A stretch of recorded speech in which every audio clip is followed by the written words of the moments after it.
Chapter 421. Huan Chu's head drooped. Got it. What was the most depressing thing in the world? It was knowing a shocking secret but not being able to share it with others. Huan Chu felt that it was better if he didn't know. Gu Shengyin was amused by his dejected look. Next, Enoch brought Gu Shengyin around Tempest Planet. Huan Chu had already tactfully asked his brother to find a place to drop him off in the car. He was happy to stay, but looking at his brother's expression, Huan Chu had no doubt that if he dared to stay, he would be skinned alive by his brother when he got home. So by the end of the day, Gu Shengyin had seen all the characteristics of Storm Star and gained a boyfriend. Enoch sat in the car and gave Gu Shengyin a flying kiss without hesitation. He smiled and said, "Remember my number." Gu Shengyin raised her hand, indicating that she got it. "Admiral." Gu Shengyin's two guards saw their behavior and were in disbelief. "Is there a problem?" Gu Shengyin asked. Of course there was. The two guards' hearts were like cats scratching an itch. They really wanted to ask, "Sir, what did you do this afternoon? Have you really confirmed your relationship? How far have you gone?" But under Gu Shengyin's gaze, the two could only put on a serious face and emphasize, "There is no problem." The emissary of the Galaxy Empire stayed on Storm Star for 7 days. After 7 days, Gu Shengyin would return to the Galaxy Empire with the Starhawk. The day before leaving, Gu Shengyin deliberately took a day out to accompany her lover. Everyone, including Enoch, felt that the relationship between the two of them was really incredible. He was sure that he liked this woman very much. No, it should be said that he loved her. He loved this woman so much that he wouldn't hesitate to die for her. She was the same. Who was Situ Jean? For so many years, he had never heard of any rumors about the iron-blooded female general who was famous throughout the galaxy. Yet, she actually got together with him so easily. Moreover, Enoch could feel that her feelings for him were real. But this was very strange. He had only known her for 7 days, so why did he have such deep feelings that seemed to have settled down over centuries? When they parted, he hugged her and told her his feelings with a smile. Hearing this, Gu Shengyin's eyes flashed with a hint of a smile. She couldn't tell her lover that she and he had indeed been together for countless centuries. He could only say ambiguously, "Maybe the two of us were deeply in love in our previous lives. When we died, we promised that we wouldn't be separated in the next life." Enoch was surprised that Gu Shengyin would say such girlish words. He thought that Gu Shengyin was just saying sweet nothings. He smiled and replied, "I think so too. If that's the case, I'm very greedy. Not only do I want us to stay together in this life, I also want us to stay together forever." Gu Shengyin closed her eyes and the corners of her mouth slowly curled up. "We will." The next day, Gu Shengyin, who was dressed in a neat military uniform, boarded the battleship under the personal escort of the person in charge of the Storm Chamber of Commerce. To her surprise, Enoch didn't send her off. Gu Shengyin suppressed the faint sense of loss in her heart and waved her hand to order, "Set sail." However, reporting to the Admiral, "We've caught an outlaw trying to board the battleship."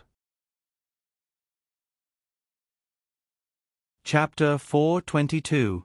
Gu Shengyin looked at the red-haired man who was smiling lazily and didn't resist at all. She was so angry that she almost laughed. She waved her hand and dismissed everyone. Only the two of them were left in the command room. "Why are you here?" Gu Shengyin looked at him with a headache.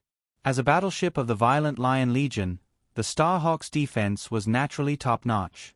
However, no matter how heaven-defying the defense was, it was very difficult to stop an extremely strong SSS warrior.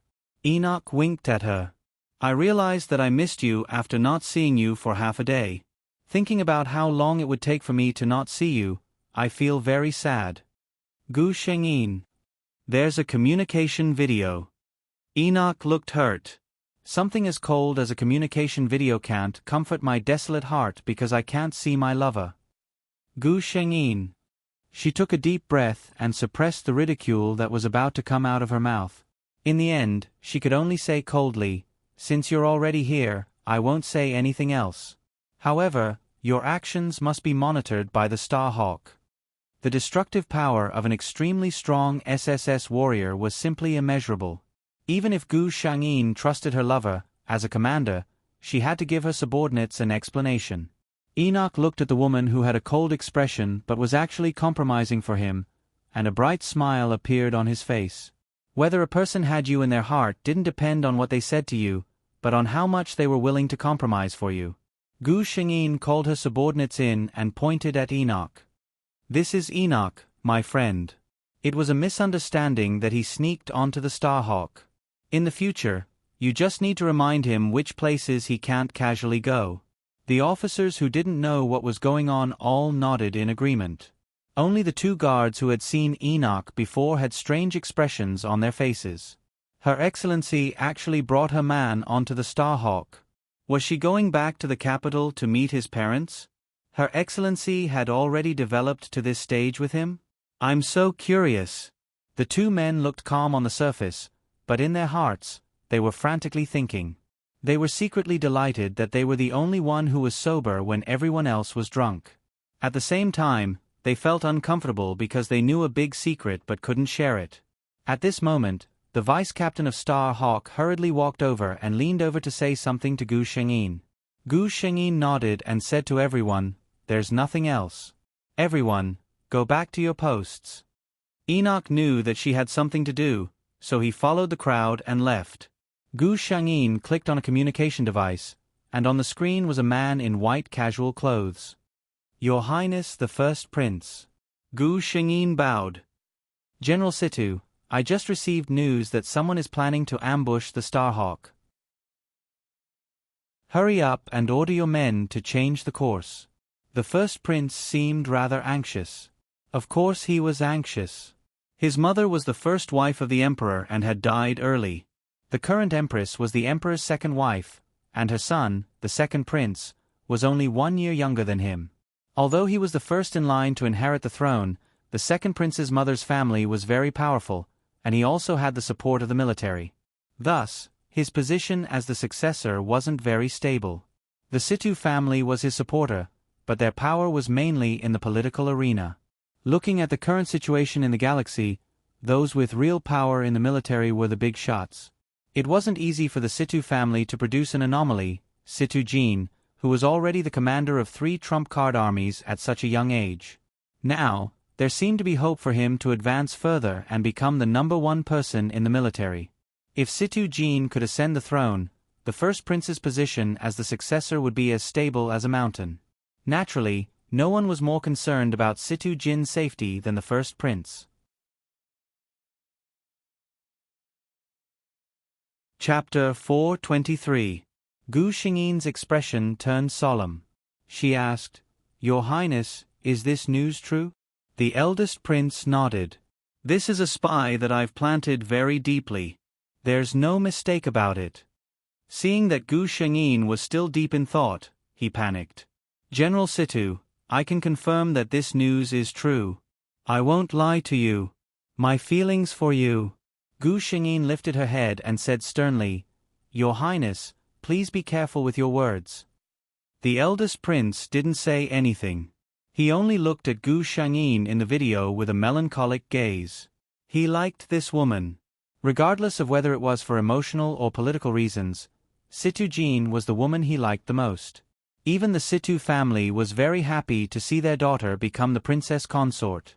However, Situ Jin wasn't willing. In the Situ family, no one could order Situ Jin around. If she didn't want to do something, no one could force her to do it. Gu Shangyin wasn't doubting the authenticity of the news. She was communicating with the system to let it verify whether this was true or not. In the super-technological dimension, the system's advantage wasn't as obvious as before. It took almost 2 minutes before it found out what Gu Shangyin wanted. "There are a few battleships hidden around the Star Eagle battleship that the host is in," the eldest prince was still urging. "General Situ, don't hesitate anymore. It'll be too late later." Gu Shangyin suddenly lifted her head, her eyes bright. "No, it's already too late." She suddenly turned on the emergency communication device in her hand. At the same time, all the soldiers on the Star Eagle battleship heard her voice. "Star Eagle battleship, Activate Level 1 Defense. Get ready for battle. The efficiency of an ace troop was extremely high. Almost at the instant they heard the commander's words, everyone reacted. From afar, a layer of blurry light started to appear on the surface of the battleship that was speeding through the galaxy. It was as if a light shield was surrounding the Star Eagle battleship. This was the defensive energy shield of the Star Eagle battleship. Just as the energy shield was raised, a blinding white light suddenly appeared in the darkness and smashed onto the Starhawk. Looking at the energy shield successfully blocking this fierce attack on the display screen, many people showed lingering fear. If His Excellency had been a second slower, this super-powerful laser cannon would have landed on the Starhawk. Even if the Starhawk was made of the best materials in the Imperium, half of the operating system would be destroyed after being hit by such a blow. It was as if in an instant, more than 10 battleships had appeared around the originally empty Starhawk. Without any warning, several light cannons shot toward the Starhawk. This time, the soldiers on the Starhawk knew what to do even without Gu Shangyin saying anything. Gu Shangyin glanced at it and calmly accepted the eldest prince's call, which had rung countless times. The eldest prince's anxious face appeared in mid-air. When he saw Gu Shangyin, he asked, "What happened over there?" Gu Shangyin replied, "It's nothing serious. Your Highness is right. Someone attacked the Star Eagle battleship just now." The eldest prince wanted to say more, but when he saw her calm expression, he felt that it shouldn't be a big problem and didn't ask further. When he received the specific news one day later, the eldest prince, who was elegantly sipping his tea, almost couldn't maintain his bearing as a member of the royal family and spat out the tea in his mouth. Being ambushed by 13 Level 1 battleships was still considered nothing serious. Chapter 424. Enoch broke through the door and entered. His expression was serious. "Can the Starhawk hold on?" Gu Shangyin nodded hesitantly. As the command ship of the Violent Lion Army, the Starhawk's defense is top-notch in the entire galaxy. However, Enoch hit the nail on the head. However, this is a command ship, not a battleship. Without a doubt, the Starhawk's defense was undeniable. It was hard to find another ship in the entire galaxy that was on par with it. However, in terms of attack power, it was not even comparable to the first-level battleships outside. This meant that they could only passively take a beating and would not be able to launch an effective counterattack. They had to see if they could hold on until reinforcements arrived. The only consolation was that the Starhawk had sufficient energy. Gu Shangyin estimated the route and said, "We considered the secret at that time. The route that Starhawk took was very remote. We have already left Storm Planet for 1 day and 1 night, and there are still 2 days before we reach the nearest destination." This meant that even if the other party received the request for reinforcements, they would only meet 1 day later. Under normal circumstances, the Starhawk can hold on for 3 days. However, Gu Shangyin's expression was serious. The other party could mobilize 13 first-level battleships. It was impossible that they did not have any backup plans. As expected, on the display screen, the laser cannons on the sides of 2 battleships suddenly changed. 2 faint blue rays of light slowly appeared. Gu Shangyin's expression changed. They even have this. The Empire's SS-level secret, the super-strong plasma beam that the military had just developed a month ago. The military had not even released this weapon. Gu Shangyin could imagine that regardless of whether the attack was successful or not, there would be a huge purge in the military. The other party did not care about the consequences in order to take her life. Gu Shangyin knew the power of the super-strong plasma beam. Among the trump cards developed by the military, its lethality was in the top 3. Enoch saw her expression and knew that something was wrong. He asked, "What's wrong? What is that?" Gu Shangyin sneered and pointed at the screen. "It's a weapon that even you, the Red Devils, don't know about. It's the result of the military's recent research. Without a doubt, not only is there a mole in my Starhawk, but there are also many people in the military who want my life." Gu Shangyin already knew who the mole on Starhawk was. There were probably more than 1 or 2 of them in the military. Gu Shangyin asked the system, and sure enough, Qi Lin had been rescued. The military court is a bunch of good-for-nothings. With so many people watching, it's known as the Iron Wall of the Empire, but they still let a key suspect be rescued. Gu Shengyin scolded. As the two of them spoke, even though the Starhawk tried its best to dodge, there were still many attacks that landed on the ship. The vice-captain's voice came in with a grave expression. "Admiral, the enemy's attack power is beyond our imagination. At this rate, the Starhawk can only last for 10 hours. Gu Shengyin nodded to indicate that he understood and turned off the communication. "What do you plan to do?" Enoch asked. "It's not that easy to take my life." Gu Shengyin turned to look at Enoch with bright eyes. "Enoch, are you willing to have a real adventure with me?" Enoch loved her confident look no matter what. He smiled and said, "Of course." To be able to have a life-and-death adventure with her, just thinking about it made his blood boil. Chapter 425. In one of the 13 battleships that surrounded the Starhawk, a man with an aquiline nose looked at the Starhawk on the screen and laughed coldly. "Situ Jean, today is the day you die." As long as she died, he would be the greatest contributor to Master. He would wait for Master in the future. The man with the aquiline nose was so agitated that his eyes turned red. It was as if he could see his infinitely beautiful future. He didn't notice that there were some small changes inside the powerful energy shield of the Starhawk. "General, you can't take this risk." After knowing Gu Shengyin's plan, a few of her trusted subordinates tried to persuade her. "We will go. You stay in the Starhawk." Gu Shengyin shook her head. "The Starhawk isn't the safest place now. Trust me." She looked determined, and there was a convincing sense of irrationality in her words. No one could say anything against her. "Are you ready?" she asked the others. Reporting to the general, "We have already made all the preparations." The few of them spoke in unison. Gu Shengyin looked at them one by one. These people were all top-notch experts in the Violent Lion Legion.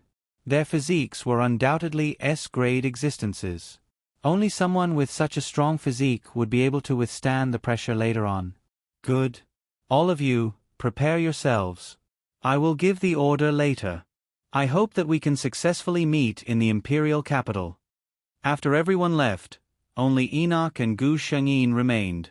Gu Shengyin turned on her communication device and recorded an emotional video. "Your Majesty, I am Situ Jean. When you see this video, I might have successfully found a way to survive, or I might have already left this world." Enoch was shocked at first, then he understood. He revealed a strange smile as if he didn't expect the iron-blooded General Situ to know how to flirt. Furthermore, from the looks of it, she was very familiar with it. After Gu Shengyin finished recording and clicked to send the video, she saw Enoch's expression. She didn't feel embarrassed and said with a teasing tone, "What's the matter?" "I'm just playing a little trick." "What's with your expression? Could it be that you think our military only knows how to charge forward?" She had purposely sent that video to the Emperor so that he would feel a thorn in his heart after watching it. Since some people in the military dared to do such a thing, they should be prepared to bear the consequences. "No." Enoch couldn't help but laugh. Suddenly, he walked forward and fiercely held her waist. Without any explanation, he kissed her. Gu Shengyin froze for a moment, then reached out and hugged his waist, deepening the kiss. After a long time, Enoch finally let go and pressed his forehead against hers.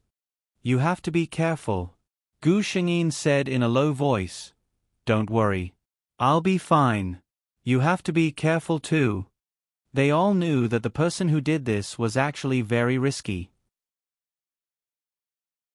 Out of the 8 of them, only a few of them would be able to fulfill the promise of meeting in the imperial capital. Enoch gave her a final hug and walked out without looking back. Gu Shengyin also walked in that direction. She lay down in the cabin and closed her eyes. "What's going on?" The hook-nosed man's expression froze. He saw the energy shield of the Starhawk suddenly flicker. This wasn't normal. Zoom in on the video.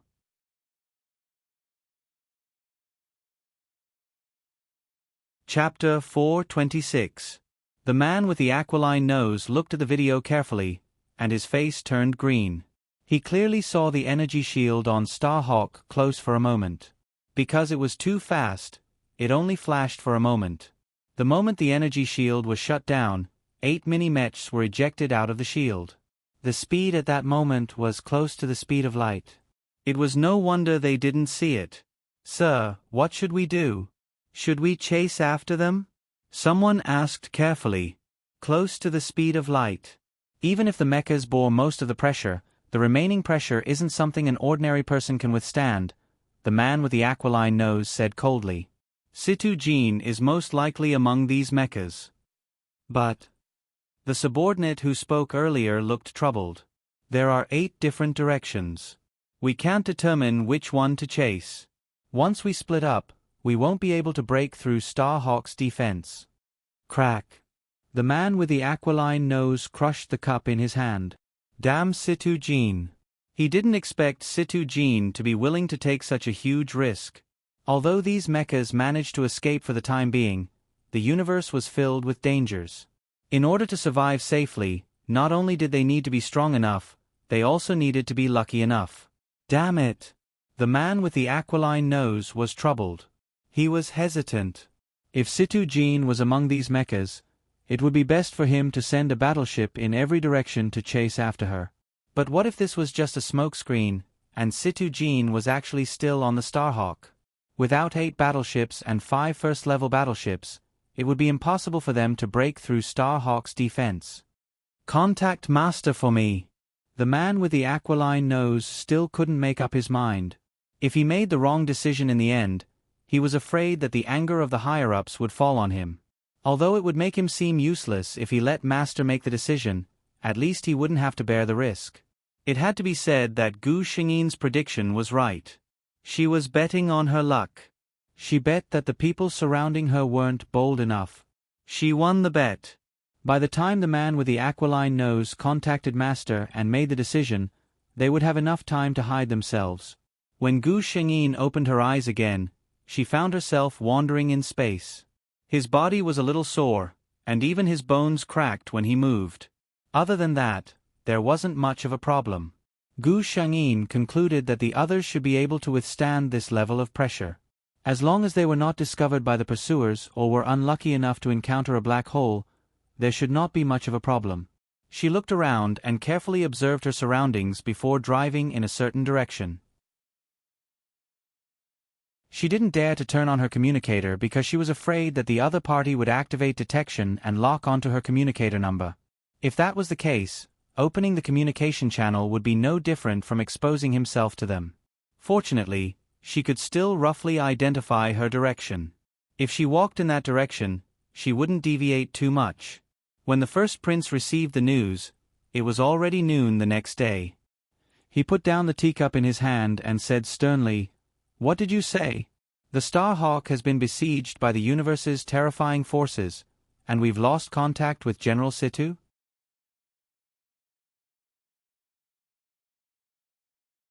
Chapter 427.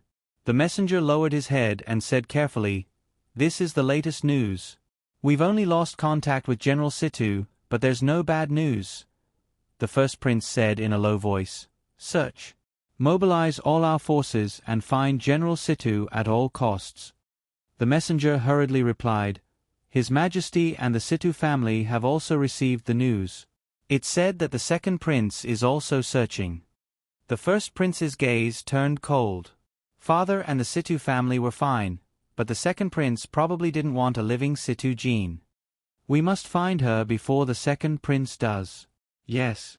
The subordinate also knew how important General Situ was to his side, so he immediately accepted the order and left. On the 4th day, when the Star Eagle successfully returned to the Galaxy Empire, the news could no longer be hidden. The news that the general of the Empire had been ambushed and no one knew if she was alive or dead quickly spread throughout the Empire. The entire galaxy was shaken. "Damn it! The news is already out, but we still haven't found Situ Jean." In a luxurious room, a handsome man with a gloomy expression was cursing fiercely. He looked at the people kneeling below and was furious. A bunch of trash. 13 first-class warships. It's enough to destroy a small planet. You can't even deal with Situgene. Get out of here.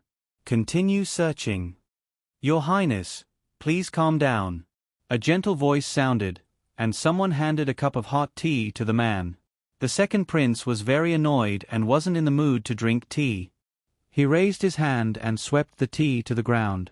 Some of it even splashed onto the skirt of the person who came. The person didn't mind and only said gently, "Your Highness, there's no need to be anxious. There's still no news, right? Situgene is still drifting in some corner. She might have already died in space. You can't say for sure." The person who spoke had a gentle face and a gentle expression. It was Qi Lin, who had been sent to the military court by Gu Shengyin. The man in front of her was the one who had secretly rescued Qi Lin. He was the second-in-line successor of the empire, the second prince. She comforted him gently, but the second prince didn't appreciate it and only glared at her angrily. "It's all your fault, woman. What kind of rotten idea did you come up with? You asked me to mobilize 13 first-level warships to ambush that woman, Situgene. You swore that you would succeed, but what happened in the end? Now, Father is already suspecting me. There aren't many people who can use the super-strong plasma beam. Even if I don't get implicated this time, I will lose half of my wings." The second prince felt his heart ache when he thought of this. It was not easy to arrange a force in the army. The forces that he could command now were almost all relying on the forces of his mother's family. This time he would definitely suffer heavy losses. "Your Highness, please forgive me. I never thought that Situgene would be so cunning." Facing the furious second prince, Qi Lin could only kneel and beg for forgiveness. She lowered her head as she spoke, and her eyes were filled with disdain and mockery. How could such an idiot be the second prince of the empire? It would be great if he could really become the emperor of the Star River Empire. With such an emperor around, he would be able to destroy the empire on his own. She was wearing a light pink dress today.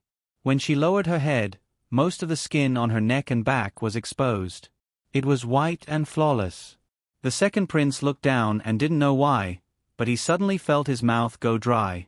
He only felt that the milky white skin was so alluring. The second prince had never restrained himself when he wanted a woman.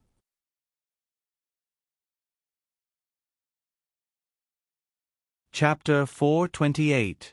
He reached out and pulled her up. Qi Lin stumbled and fell into his arms. So fragrant. The second prince took a deep sniff at Qi Lin's neck and praised.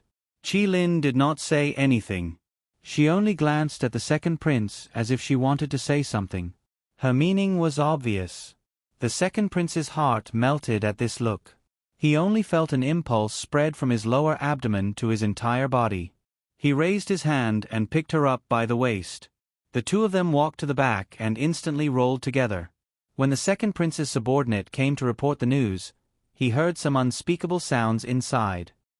He sighed and resigned himself to his fate and left. His master was working. He should not disturb him. Gu Shengyin did not know how long she had been drifting in the galaxy. Fortunately, she had the system so she could find out some things. When she first woke up, the system could not be contacted for some reason.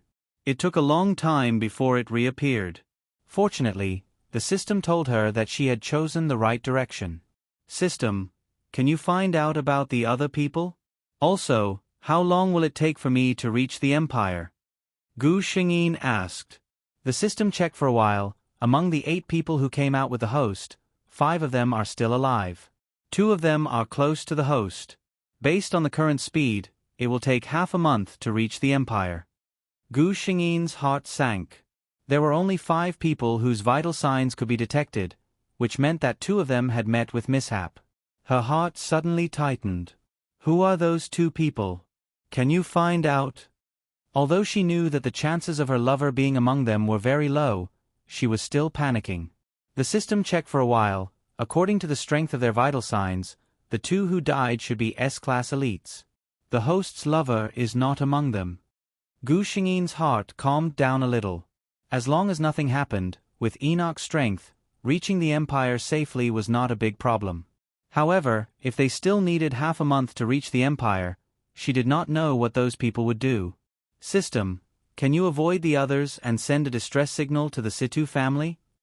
At this time, Gu Shengyin did not dare to trust anyone except for the Situ family that she could control. The system said, "Let me try." After a while, the system spoke, "It's very difficult to do. There's a risk of exposure. None of the people looking for the host have revealed their identities. I can notify the Situ clan, but it is beyond the technology of this plane to block all information about the host. It was exposed not because it was discovered by the enemy, but because it was afraid of being discovered by the laws of this world." Gu Shengyin said, "Forget it, I'll go by myself."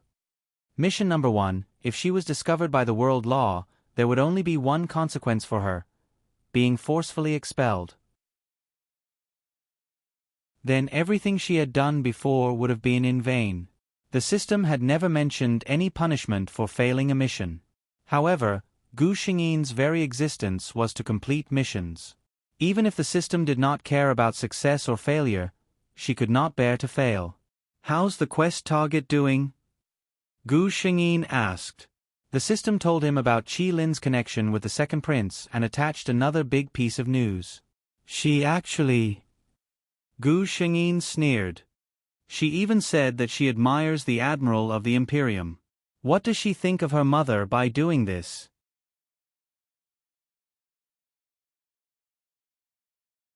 Chapter 429. The Empire's General Situ had disappeared for half a month. The military was already in an uproar. The second prince's faction believed that with the current search conditions, there was no news after half a month. Not even a single clue could be found, so it was basically confirmed that she was dead. The first prince and the Situ family were adamant that they could not jump to conclusions before there were results. Actually, they were arguing because of one thing: power. As the commander of the Violent Lion Legion, Situ Jin's position was undoubtedly very important. Once her death was confirmed, the Violent Lion Legion would definitely need a new leader. This was a good thing for the second prince, but it was a terrible nightmare for the first prince and the Situ clan behind him. Now, as long as Situ Jin's death was not confirmed, the first prince would have to delay. As long as Situ Jin was around, no one could replace her position as the commander of the Violent Lion Legion. Another 2 days passed. 3 of the people who had escaped with Gu Shengyin had already returned to the Empire. 2 of them were confirmed dead.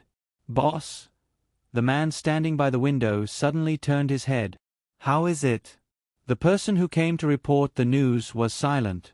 Enoch's expression dimmed. "There's still no news, right?" The person nodded with difficulty. Enoch looked up and said calmly, "You can leave. Continue to search. As long as there's no news, continue to search." "Yes." After the person left, Enoch raised his right hand to cover his face, as if he was running away from something. "You'll definitely be fine. You're Situ Jin." A low sigh sounded in the empty room. After another 3 days, the other 2 people were found, but there was no news of Situ Jin. The second prince's faction used this opportunity to spread rumors that Situ Jin had died in the uninhabited galaxy. At the same time, they contacted the military to pressure them, saying that the 3 trump card legions could not be without a commander. They requested the emperor to remove Situ Jin from her position as the commander of the Violent Lion Legion. The emperor's heart wavered. After all, the empire's trump card legions could not be without a commander.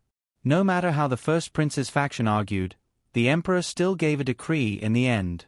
3 days later, the Violent Lion Legion's vice-commander, Francis, would be awarded the position of commander. The emperor would personally hold an award ceremony. What was Gu Shengyin doing now?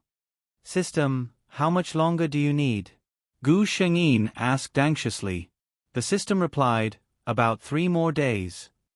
Originally, the 2 of them had followed the shortest route, which would take them half a month to return to the star field where the Galaxy Empire was located. However, Gu Shengyin's luck was off the charts. She had encountered a once-in-a-thousand-years meteorite flow and had no choice but to change locations to avoid it. This exchange dragged on for quite some time. When Gu Shengyin heard that it would be 3 days, she finally felt relieved. She took out a bottle of nutrient fluid for herself. Even if an SSS elite could go days without food, she still had to ensure that her body had enough strength to deal with any unexpected situations. However, the system quickly added, "Host, I want to remind you of something. As there has been no news of you for many days, the Emperor of the Galaxy Empire has decided on the successor of the tyrannical Lion Legion. The award ceremony will be held in 3 days. Gu Shengyin, system, find me the fastest and shortest route."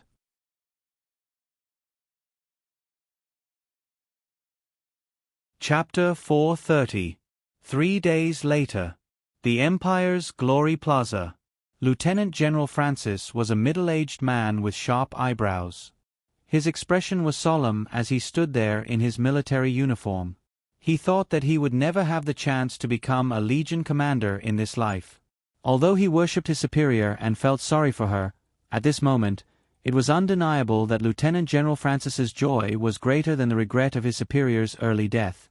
However, many of the violent Lion Legion's officers didn't look too good. As a Legion commander, Situ Jean was undoubtedly a success. She had led this trump-card legion to countless victories and was the goddess in the hearts of all the soldiers and officers of the violent Lion Legion. However, today, the position of the goddess would be replaced by another person. Even if that person was the lieutenant general they worshipped, these people still couldn't accept it. The violent Lion Legion is the glory of the Empire. The Emperor began to stand on the platform and read out a lengthy line. Colonel Shen raised his head. The sun was a little bright today and the sunlight was very dazzling. Even tears almost came out. He didn't listen to the Emperor's beautiful words that were obviously embellished by countless clerks. He thought in his heart, if only the Admiral could appear here right now. She would always be the commander of the violent Lion Legion in his heart. There were many people who had the same thoughts as Shan En, and some of them even had red eyes. They didn't believe that the Admiral had died, but today's award ceremony meant that the Empire had indirectly admitted the Admiral's death. Next, I will announce that Lieutenant General Francis will succeed. The Emperor's speech was coming to an end. The main event had arrived. Shan En collected his thoughts and witnessed the arrival of this moment with all the soldiers of the violent Lion Legion. Wait! A familiar voice rang out. It wasn't loud, but it accurately reached everyone's ears. Violent Lion Legion. The Emperor didn't finish his words when he suddenly stopped. Everyone turned to look behind them. At the entrance of the plaza, a figure stood there quietly. She was wearing the uniform of the violent Lion Legion. Her knee-length dark green military windbreaker fluttered in the wind, and the epaulets on her shoulders shone brightly. Gu Shengyin walked towards them step by step. The soldiers of the violent Lion Legion parted to make way for her and saluted her silently. Gu Shengyin walked all the way to the center and gave a standard military salute to the Emperor, who seemed to be staring at her in shock. "Your Majesty, violent Lion Legion's Legion Commander, Situ Jean, reporting for duty." The Emperor came back to his senses and smiled. "It is a great fortune for our empire that General Situ has returned safely."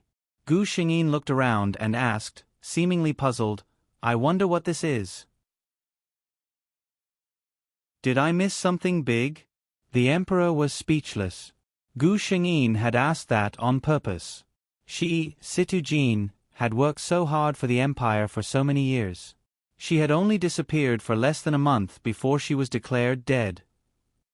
If she didn't annoy this Emperor, she wouldn't be happy. The Emperor squeezed out a smile and said gently, "It's nothing big. The military saw that you, the Legion commander, had disappeared for many days, so they decided to choose an acting Legion commander to temporarily take over your duties." Gu Shengyin had returned, so the Emperor naturally couldn't say things like, "We thought you had met with a mishap." Gu Shengyin made an "oh" sound and said calmly, "Since I'm back, there's no need to trouble Lieutenant General Francis." After she finished speaking, she turned around and saluted the countless soldiers of the violent Lion Legion behind her. "Thank you for your hard work during this period of time."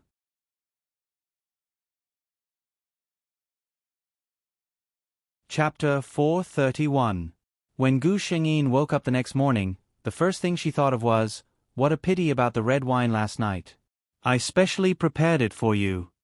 The man behind her exposed his bare arm and wrapped it around her waist. Enoch enjoyed the feeling of skin contact with his lover very much. He half closed his eyes and kissed Gu Xingyin's face. It seems that I was too soft-hearted to let you go last night. You actually still have the mind to think about this. Gu Xingyin snorted in her heart. Soft-hearted? You said it as if the man who had sex for most of the night was not you. She pushed away the man on her body and got up to go into the bathroom. When she came out of the shower, a certain man was half leaning on the bed and looking at her. He was not wearing clothes, and the quilt was hanging loosely on his waist. From Gu Xingyin's angle, she could see the smooth and beautiful lines of his muscles. Gu Xingyin praised, "Your abs are very good." Enoch showed a bitter expression. You threw me away after using me. You didn't even have time to be intimate in the morning. Gu Xingyin rolled her eyes in her heart. She did not want to pay attention to this man who was too immersed in his role. She neatly changed her clothes, leaned over the man's face and kissed him heavily. Little beauty, wait for me to come back. I will pamper you. After saying this, she pushed the door open and walked out in the man's eyes. She still had a lot of business to do today. The general, who had survived the disaster, went straight into the palace to see the emperor. She did not say a word of nonsense. When she saw the emperor, she directly took out several documents from her space button. Your Majesty, these are some of the things I found. You may be in the mood to take a look. Gu Xingyin pointed out. It was about the attack this time, about the things that the second prince did in private, about the malignant tumors in the military department, and about the second prince's new favorite, Qi Lin, who was said to be very favored. Most of them were found out by Gu Xingyin under the system's instructions. A small number of things were done in secret, and the system directly gave the results to her. After Gu Xingyin handed the evidence to the emperor, she walked out. The emperor was not an incompetent person. When he saw these things, he naturally knew what to do. As expected, the emperor acted quickly. The next day, many people from the 3 legions were summoned by the emperor. At night, among the officers who were dismissed, there was 1 lieutenant general, 2 major generals, 10 lieutenant colonels, and several other soldiers. On the 3rd day, the royal guards arrived at the second prince's palace and forcefully took away his most favored lover. The entire palace was placed under house arrest. On the 4th day, the second prince was stripped of his qualification as the second successor. Before these things were done, there was not the slightest bit of news in the palace. Therefore, when His Majesty's swift and decisive actions were announced, the entire upper class of the empire was shaken, and the people were even more confused. What exactly happened? After this incident, the entire empire was jittery for a few months. Everyone was in danger. Everyone wanted to be as low-key as possible. They were afraid that if His Majesty was unhappy one day, he would take his anger out on them. Your emperor's methods are quite impressive. The Federation will have to avoid the empire's sharp edge for the next 1,000 years. Enoch held a wine glass and commented lightly. Gu Xingyin raised her eyebrows. Of course. Those old fellows in the Federation, in the name of democracy and freedom, are busy fighting for power every day. They are not even unified internally. How can they be a match for our empire?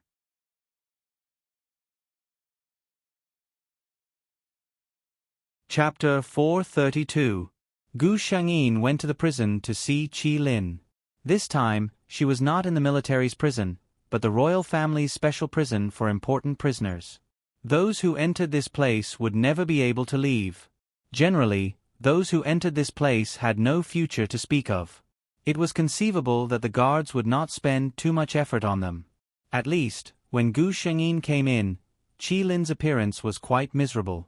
Her light purple dress was covered in dark stains.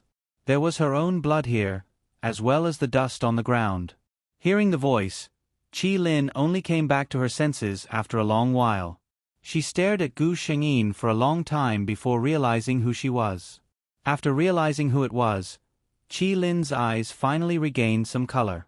She used all the remaining strength in her body and threw herself in front of Gu Shengyin through the transparent metal door made of special material. "General, General!" Gu Shengyin signaled the person behind her to open the door. The person hesitated for a moment. Gu Shengyin said calmly, "Don't worry. If I let a woman like this escape, I, Situ Jin, would have lived for nothing." The system had already checked that Qi Lin did not have anything on her that could pose a threat. The royal prison was also heavily guarded. Even if Qi Lin had wings, she would not be able to escape. The guard smiled. "I'm not afraid that this woman will escape. I'm just afraid that this person is cunning and will accidentally hurt the general." As he spoke, he opened the door and steeled his heart to leave. He stood guard at the only exit not far away. Qi Lin had been staring here. When she saw the door open, she threw herself at Gu Shengyin. How could Gu Shengyin let her touch her? With a slight movement of her feet, Qi Lin missed and fell to the ground. Qi Lin smiled bitterly and didn't say much. She didn't even have the strength to get up. She just crawled on the ground and begged Gu Shengyin, "General, General, please save me, save me." Gu Shengyin looked at her and said slowly, "You know best what you have done. Qi Lin. Even if you die 10,000 times, it won't be enough." Qi Lin cried bitterly, "I'm really wrong. Please save me. Otherwise, you can tell them to let me die. Let me die quickly too." Gu Shengyin was a little surprised. She had only heard that there were all kinds of cruel punishments in the royal prison of darkness. It was said that it would make people wish they were dead. Originally, she thought it was an exaggeration. Seeing Qi Lin like this, she didn't expect it to be true. Qi Lin had been with Situ Jin for many years, so Gu Shengyin knew what kind of person he was. If she hadn't been tortured to a certain extent, she definitely wouldn't have become like this. The most tragic thing was that, just as she said, she couldn't even die. Even if she bit her tongue immediately, the device monitoring her vital signs 24 hours a day would immediately alert the police. With the current medical technology, a spray tube could solve the problem, not to mention other methods. Gu Shengyin came here to solve a question. "Qi Lin, there are some things I don't understand," she said directly. Qi Lin didn't even raise her head. "If you can solve my questions, I can suggest to His Majesty to let you die quickly," Gu Shengyin said. Qi Lin responded this time, "Ask me. I'll answer as long as I can. After you were saved by the second prince, you betrayed the Star Hawk and caused us to be ambushed. I can understand that. Maybe you have a grudge. But I don't understand. Your father passed away long ago, and your mother raised you. You also grew up in the Empire. What made you willing to become a pawn of the Federation in the Empire?"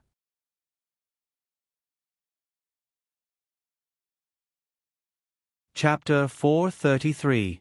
Hearing that, Qi Lin fell silent. Gu Shengyin did not rush her. She just stood there quietly and waited. After a while, Qi Lin sneered. "Mother." Her voice was filled with endless hatred.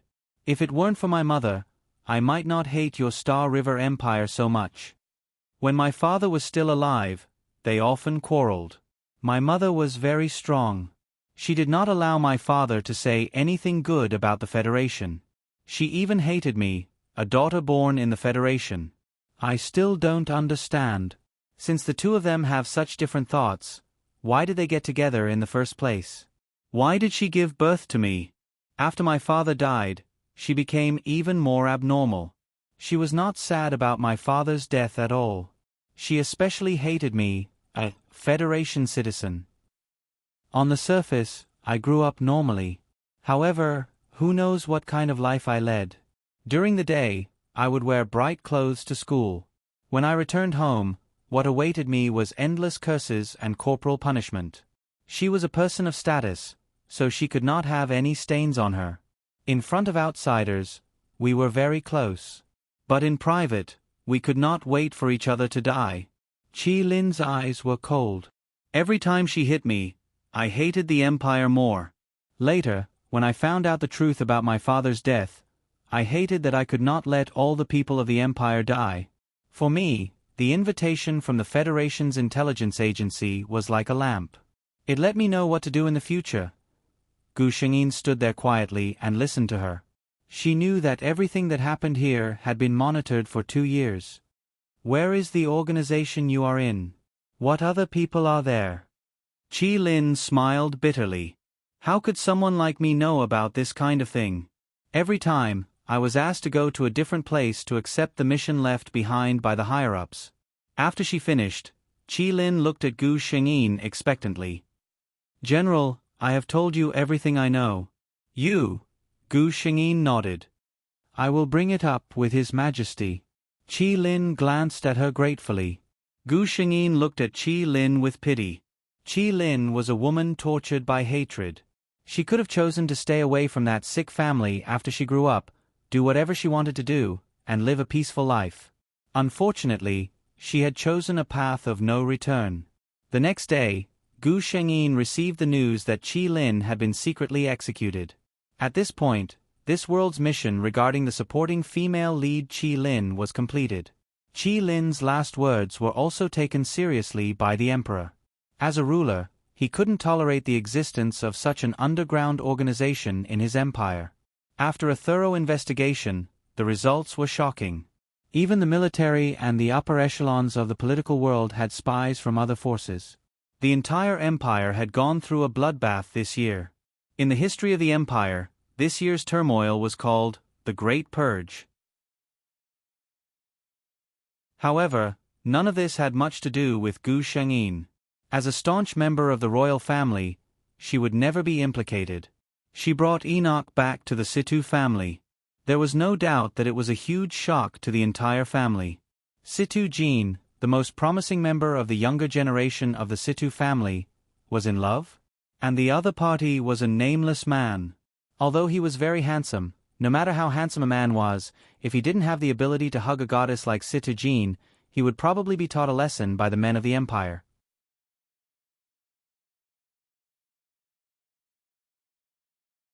Chapter 434. In the guest courtyard of the Situ family, Enoch looked at the unfriendly Situ family members in front of him and smiled innocently. Of course, he knew what they were here for. Gu Shengyin was not here. This kind of thing was not suitable for her to appear. If Enoch could not deal with these people himself, he would never be able to get the Situ family's approval. 2 hours later, the Situ clan's men, who were full of energy and confidence and wanted to teach a certain arrogant brat a lesson, were all bruised and swollen. They limped out of Enoch's courtyard while supporting each other. You really didn't hold back, Gu Shengyin said.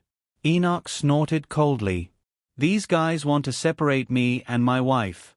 How can I not give them a good beating? Plus, I guess this is the only time I have a chance to give them a good beating. When the two of them officially establish their relationship in the future, these people would be his brothers-in-law and there would be no reason for him to beat them up. Gu Shengyin glanced at him from the corner of her eyes. This stingy man. In a situation where everyone in the empire was not optimistic, Enoch relied on his own ability to make the Situ family relent. The Situ family leader personally announced the good news of the two of them getting engaged. Less than an hour after the Situ family leader announced the engagement, Enoch's name was at the top of the Starweb's most wanted to kill list. Many of the Empire's citizens even expressed that they could not accept their goddess marrying a nameless man. Look, everyone thinks you're not good enough for me. Gu Shengyin sat on the chair in front of the window with a book open on her lap. She had taken off her handsome military uniform and was wearing loose and casual home clothes, which was rare. The sun shone on her body, making her look casual and lazy. Enoch saw the teasing look in his eyes and snorted. He bent down and picked her up easily. Whether I'm good enough for you or not isn't decided by others. His low breathing brushed against her ear. Feeling the change in the man's body, Gu Shengyin glanced at him coldly. Enough is enough. Enoch chuckled. Don't you like it? He showed a resentful and sad expression at the right time. Or, do you only like me in bed and don't recognize me when we get off the bed? Gu Shengyin looked at the man who was too immersed in the role and raised his eyebrows. Well said.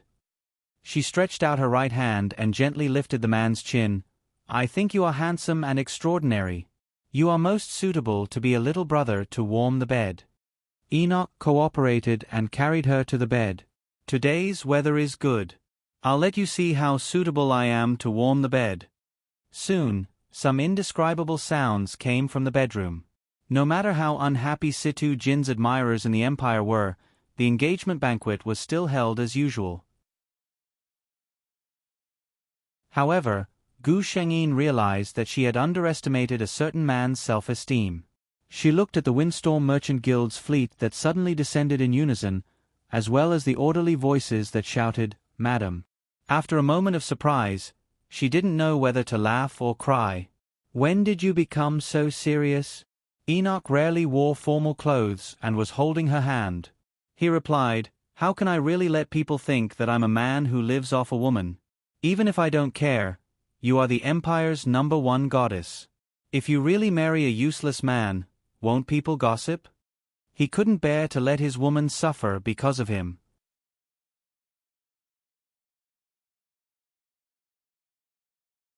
Chapter 435. Gu Xingyin's heart was filled with warmth and sweetness when she heard that. Among all the worlds, Enoch was the best at pleasing a girl. At this moment, Enoch complained again, "The emperor of your empire is too greedy. In order to let my fleet in successfully, I spent a lot of money." Gu Shengyin smiled and did not say anything. Based on her past experience dealing with the Storm Chamber of Commerce, this man was obviously not someone who would suffer losses. Sure enough, the next second, Enoch spoke again, "The red crystal production this year is not good.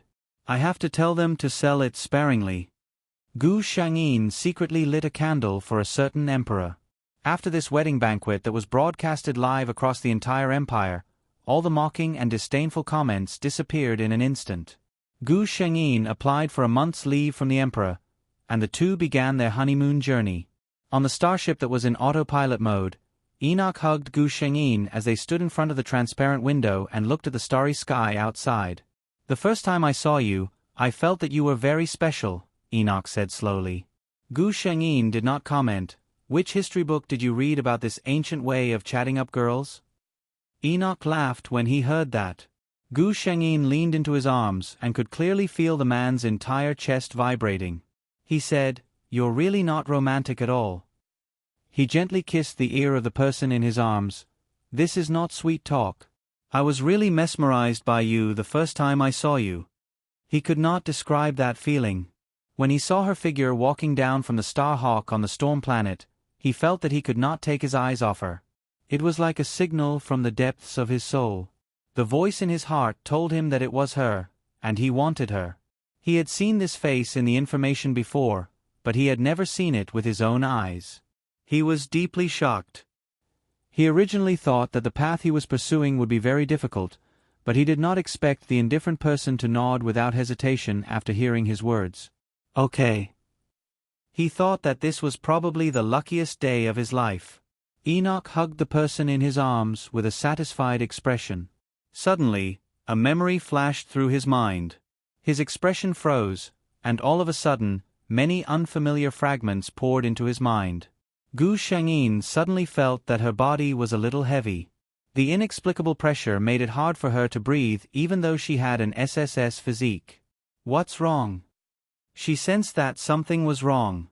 She resisted the discomfort and turned around in the man's arms. Enoch looked like he was in pain. When Gu Shengyin reached out to touch his face, he suddenly opened his eyes. Gu Shengyin was stunned for a moment. The person in front of him was both familiar and unfamiliar at the same time. There were too many things contained in his eyes. Shengyin. There was a smile on his face as he called her name softly. Gu Shengyin was stunned. "Who are you?" she asked warily. No one knew the name Gu Shengyin except for the system. She did not know why, although she was vigilant, she subconsciously felt that this man would not hurt her. "System." She called the system in her mind, but the system did not respond. "Ajan, Sisi, Nika." He said the familiar names one by one. Gu Shengyin covered her mouth in disbelief.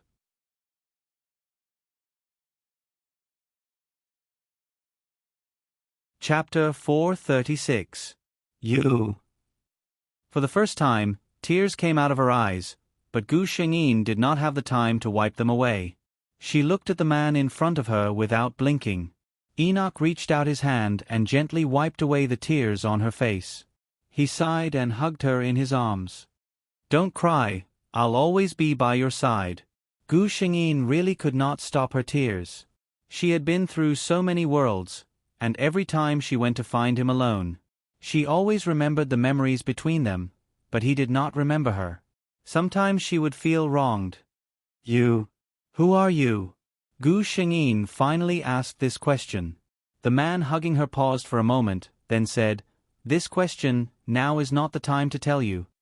She lifted her head from his arms. Then, "Can you remember me in the future?" The man gently kissed the corner of her eyes. Just as he was about to say something, his expression suddenly changed. Gu Shengyin only felt her vision go black, and then she lost consciousness. When she opened her eyes again, Gu Shengyin found that she had returned to the space where she was born. The system appeared by her side this time. "What's going on?" she asked. The system replied, "In the previous world, the host's identity was discovered by the laws of the world, and you were forcefully expelled." "Why is it like this? Nothing like this has ever happened before?" The system replied, "The host should know the reason. In the previous world, another powerful soul awakened its memories. The host has been through many mission worlds, and the strength of the soul has been raised to an extremely powerful level. A world can only contain one soul. It's fine if your lover's memories are sealed, but once he recovers his memories, he will be immediately discovered by the laws of the world." Gu Shengyin was silent. So, the cause of all this was her lover? Is he okay? She was worried. The host can rest assured. System, you've always known his identity, right? Can you tell me? The system said, "This question, when he is willing to tell you, you will naturally know." Then, what about Situ Jean? If she was sent back to the space, then what about Situ Jean in the mission world? During Situ Jean and her husband's honeymoon, they unfortunately encountered an interstellar storm and died. Gu Shengyin was silent. Fortunately, the mission had been completed. System. Gu Shengyin struggled to ask her last question. "According to what you said, does that mean that he and I will never have the chance to have complete memories of each other?" She was a little afraid of the answer the system would give her. The system replied, "Yes." Gu Shengyin was shocked. The system continued, "The host's soul needs to be strong enough, so strong that even if the world's laws discover you, they can't do anything to you." Gu Shengyin grasped the crux of the matter. "You're talking about me. Do you mean that he's already strong enough?" The system used silence to express its agreement. "How can I make my soul stronger?" The system replied quickly, "Every time the host enters a world and completes a mission, the host's soul will be upgraded. This is the fastest way." Gu Shengyin received the answer and instantly became energetic. "System, let's enter the next mission world." "Yes, host." Gu Shengyin closed her eyes and allowed the system to bring her to another world.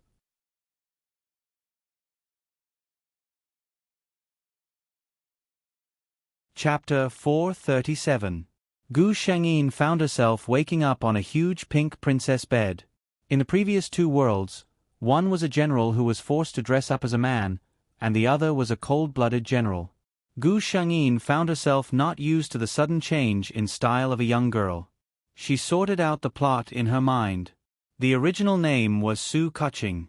Before she was 10 years old, she was a pampered young lady. When she was 10 years old, her father passed away due to illness and her mother committed suicide after writing her will. She became the sole heir of the Su family's wealth. However, she was still young. Su Kuching's mother went to beg her father's best friend to be her guardian before her daughter became an adult. He Junyan was 23 years old at that time and was a well-known business powerhouse in Jinhua City. When Su Kuching was 10 years old, she had lost two of her closest relatives in succession.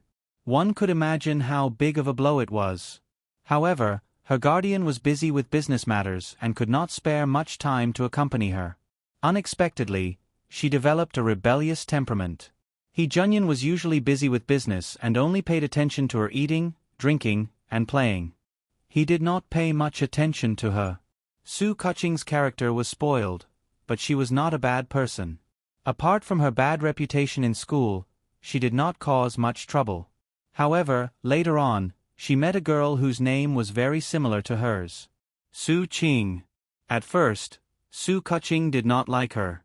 She did not like this girl whose name was very similar to hers. When her parents were still alive, they called her Qingqing. Su Qing was also called Qingqing.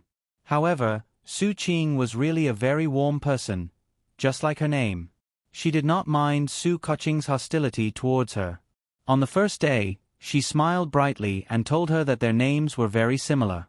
It was really fate. Later on, when she found out that Su Kuching's parents were no longer around, she treated her even better. During festivals, she would give her handmade gifts. At noon, she would share lunch with her and often tell her little jokes. No one had ever put in so much effort for her. Su Kuching was just a 10-year-old girl. How could she resist such kindness?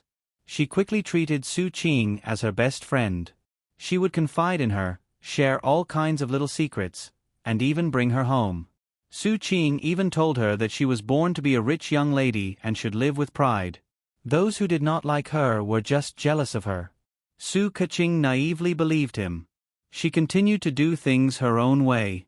When she encountered some criticism, she did not bother to explain. She firmly believed that the innocent would be innocent. Su Kuching was silly. She didn't know how bad her reputation had become. She also didn't know how good Su Qing's reputation was compared to hers. Everyone knew that there was a gentle and kind Su Qing by the side of the bad-tempered and vicious Miss Su Kuching. The two of them went to junior high school and high school together. Su Kuching even used her connections to go to the same university as Su Qing. Until her graduation, until her guardian returned all her assets to her, she even personally invited Su Qing to join her company. This was the beginning of all the nightmares. Su Qing was promoted step by step under her green light and quickly received unanimous praise from the company. Su Kuching had never felt any sense of crisis. She was happy for her friend. Until Su Qing threw a signed share transfer agreement in front of her. Su Kuching, do you know that I've tolerated you for a long time?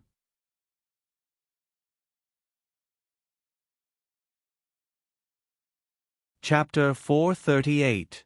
Su Qing had told her that she had always hated Su Kuching and that she had only been pretending to care for her all these years. She was jealous of Su Kuching. She could not accept that she was better than Su Kuching in every aspect, yet she could only be Su Kuching's backdrop. Su Kuching did not even know when she had signed the share transfer agreement. She had been kicked out of her company. In a daze, Su Kuching had driven her car into a guardrail and ended her life. Gu Shangyin finished reading the entire plot and felt that Su Kuching was really stupid. She was so stupid that she was pitiful. However, she also understood her. She had never enjoyed warmth, and no one had treated her so well. When she suddenly met someone like Su Qing, it was like a person who had fallen into the abyss and finally saw a ray of sunshine.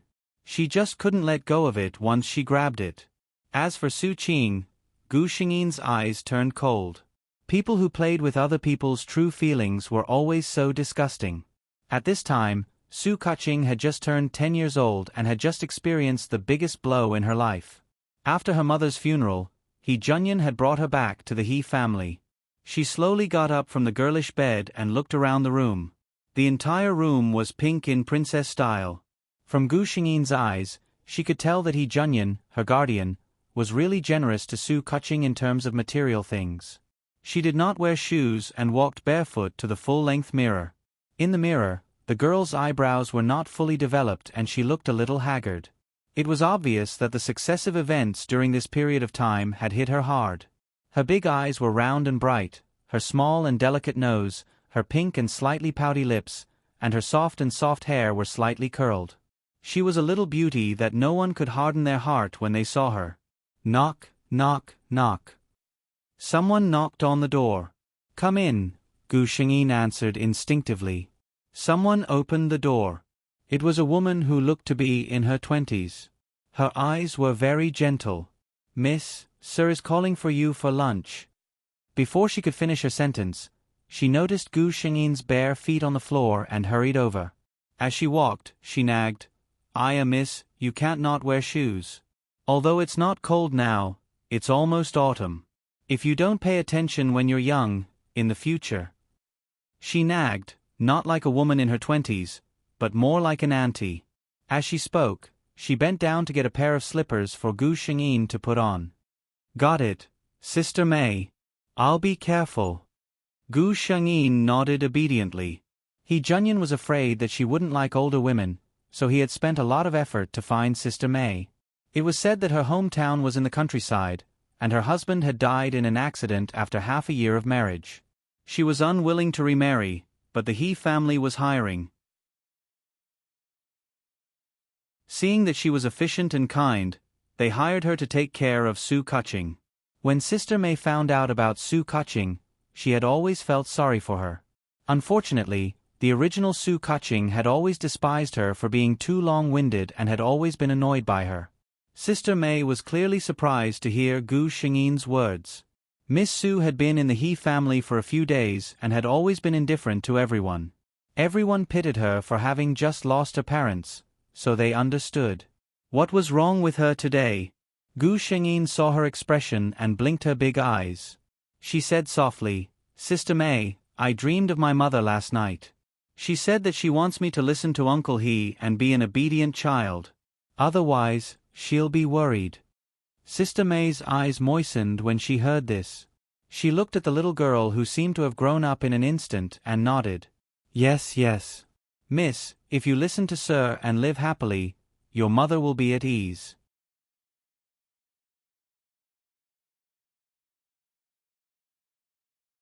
Chapter 439. Gu Shengyin tidied up and went downstairs. There was already someone sitting at the dining table. The dishes were laid out on the table, but no one was eating. The man was obviously waiting for her. Gu Shengyin looked at the man from head to toe. Since they were at home, he wasn't dressed very formally. He didn't wear a tie on his shirt and his sleeves were rolled up slightly, revealing half of his forearm. Looking up, his silhouette was slightly deeper than normal. His eyes were deep and spirited, his nose was straight, and his sexy thin lips were slightly pursed. This was a handsome man. Gu Shengyin suddenly remembered a saying, "People with thin lips were often heartless." Thinking about Junyan in the original plot, he was indeed heartless. Junyan didn't move and allowed her to look at him. At the same time, he was also looking at Gu Shengyin. She still looked the same, but he felt that something had changed. "Hello, Uncle He." Gu Shengyin greeted him obediently. Junyan was a little surprised. This was the first time Su Kuching had taken the initiative to greet him in the week she had lived here. He looked at Gu Shengyin carefully. The arrogant little girl seemed to be looking at him nervously. Although her expression seemed calm, he could see the hidden nervousness in her eyes and the trace of dependence in her big cat eyes. He suddenly remembered the time when he went to the Su family before the new year. The little Su Kuching had acted like a little adult and questioned him about who he was. His heart softened instantly. He softened his expression and smiled. "Ching Ching, come and eat." He saw that after he spoke, the little girl's expression immediately relaxed and she revealed a big smile. Then, she sat down on her seat and ate obediently. Junyan didn't live with the rest of the family, so there were only two masters in this huge villa. After the meal, the servants in the house finished packing up. Junyan sat there and looked at Gu Shengyin, who was standing there hesitantly. Finally, he couldn't help but ask, "What's the matter, Ching Ching?" This silly child.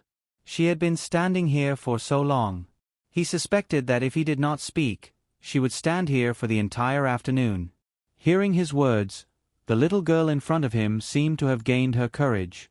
She walked up to him, opened her arms, and hugged his waist. Junyan felt awkward for a moment.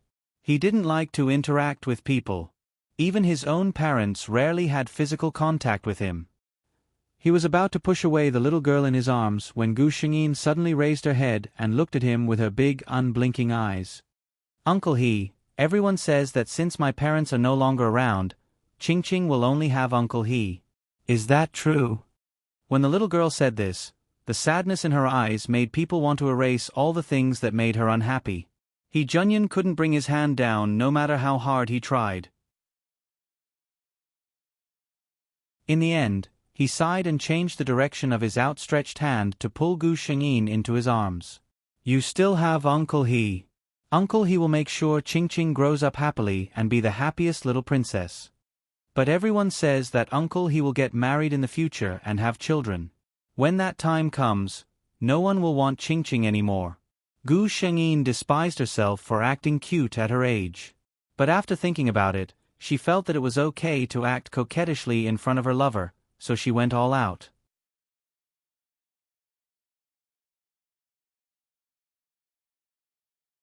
Chapter 440. He Junyan hugged her gently. That won't happen. Uncle He promises that no matter what happens, I'll love Ching Ching the most. Really? The young lady's large eyes sparkled as she stared unblinkingly at He Junyan. He Junyan couldn't help but nod. Really? Gu Shengyin happily buried her head in his chest and hugged him even tighter. Uncle He is the best. He Junyan broke into a smile at her childish words. Then he realized what was going on and couldn't help but laugh. Since when did he become so easily affected by others? But looking at the young lady in his arms, his heart softened. What did it matter if he doted on such a pitiful and adorable young lady? Gu Shengyin leaned her entire body into her lover's arms, her heart peaceful. The system said that as long as she experienced more worlds and completed various tasks, one day her soul would be strong enough. One day, she would be able to stay in the same place as her lover, who had complete memories. Unknowingly, 2 years passed. In these 2 years, Su Kuching and He Junyan's relationship grew better and better. He Junyan had pitied her in the beginning, but now, he had truly placed this young lady in his heart. He looked at the young lady's increasingly dependent gaze and felt an inexplicable sense of satisfaction. The melancholy and uneasiness in the young lady's eyes faded, replaced by pride, willfulness, and high spirits. These were all things that he had brought to her. Uncle He. As soon as he stepped through the door, Gu Shengyin dashed over and threw herself into his arms. He Junyan lifted her up with practiced ease. You've gained weight again, he teased. Gu Shengyin pouted and said unhappily, No, Uncle He, you're lying. Ha ha ha ha. Ching Ching has to report to the new school tomorrow, but Uncle He is very busy tomorrow. What if I don't have time to accompany you? He Junyan teased her on purpose. Sure enough, the young lady, who had been in high spirits just a moment ago, was stunned when she heard this. Even her large eyes lost their light as she sat there with her head drooping. It doesn't matter. Uncle He, your company matters are more important.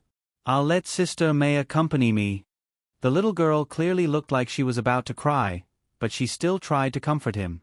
He Junyan's heart softened at once. He quickly pulled her into his arms and coaxed, Uncle He is here to tease you. How can Uncle He not attend such an important day? As soon as he finished speaking, the little girl in his arms revealed a sly smile. He, I lied to you. I knew it was impossible for Uncle He not to accompany me. You were deceived by me. When Gu Shengyin said this, her eyes were full of smiles. Looking at her arrogant little face, He Junyan realized that he wasn't angry at being lied to at all. He sighed helplessly. This little devil was really sent by the heavens to jinx him. He reached out and pinched Gu Shengyin's face. Ching Ching, you've learned bad things. Gu Shengyin said with a serious face, even if Ching Ching has gone astray, it's still Uncle He's favorite Ching Ching. He Junyan's face was full of indulgence. Although he looked helpless on the surface, he was happy on the inside. Only a little girl who had been pampered and never had any worries or troubles would have the guts to say such proud and self-righteous words. For 2 whole years, he had used his heart full of tenderness in exchange for such a precious gift from the heavens.